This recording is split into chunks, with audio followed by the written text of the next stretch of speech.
Hello, I'm Emma Hammett. I'm the founder and CEO of First Aid for Life. Today I'm going to talk about sepsis. I'm going to briefly explain what it is and how to recognise it.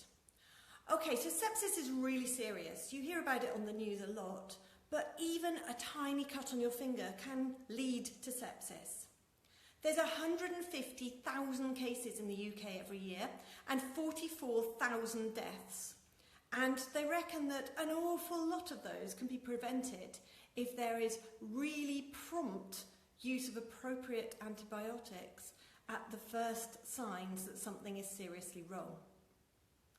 So sepsis currently kills more people than bowel, breast and prostate cancer combined.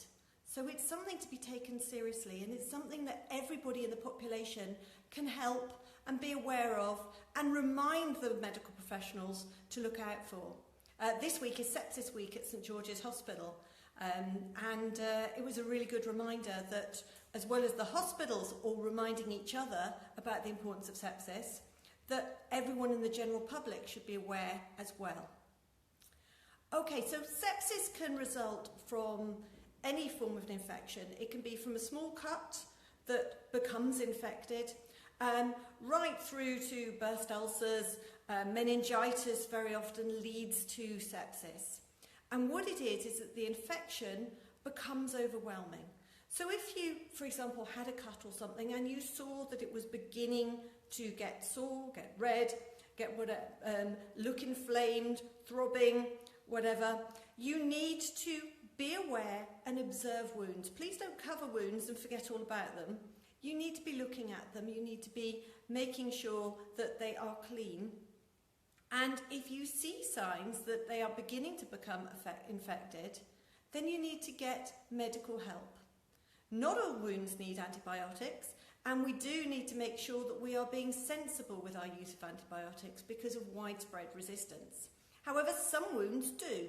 And if you can give antibiotics promptly, then the chances of avoiding sepsis are much higher, because if you can prevent it, then you can prevent the serious life-threatening condition and life-changing condition that sepsis can cause. Because sepsis does lead to brain damage, death, to amputations, because it causes a sort of, or it can cause a sort of necrotizing fasciitis sometimes, where people have to have amputations. What happens is that the infection becomes sort of overpowering. The body's response is to whack it with a sledgehammer. The body goes out of control, and it is the body's response that causes the sepsis. So if you can prevent the infection getting big enough to trigger that overwhelming response in the first place, then you can prevent sepsis. Not all sepsis can be prevented, but a lot of it can. So it's about us being sensible about when we seek medical advice, and to be sensible in our use of antibiotics too, and to make sure that we are helping. And it's about the medical professionals, particularly if you're waiting in a trolley on A&E and you're not getting seen promptly enough, and you have got early signs of sepsis, that somebody is alerting the medical staff that this is an issue and they really need to jump in quickly.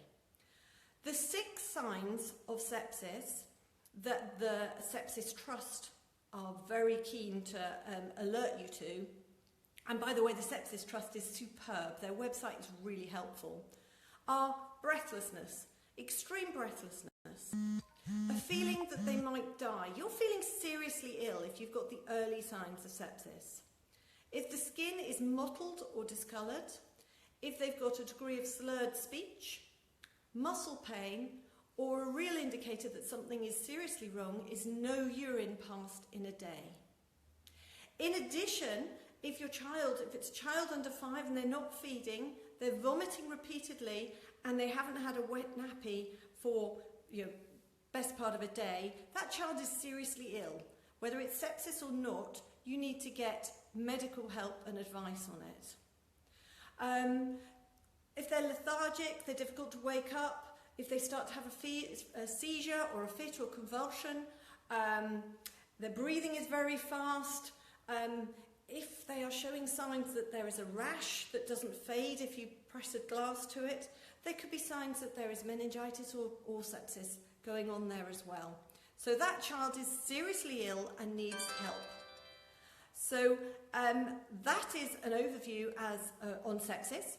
If you want to read up more, there is loads on my website, loads of free resources on sepsis and various other first aid and medical emergencies. So firstaidforlife.org.uk. There are also online courses on onlinefirstaid.com, and there's a whole chapter in my new book, Burns, Falls and Emergency Calls.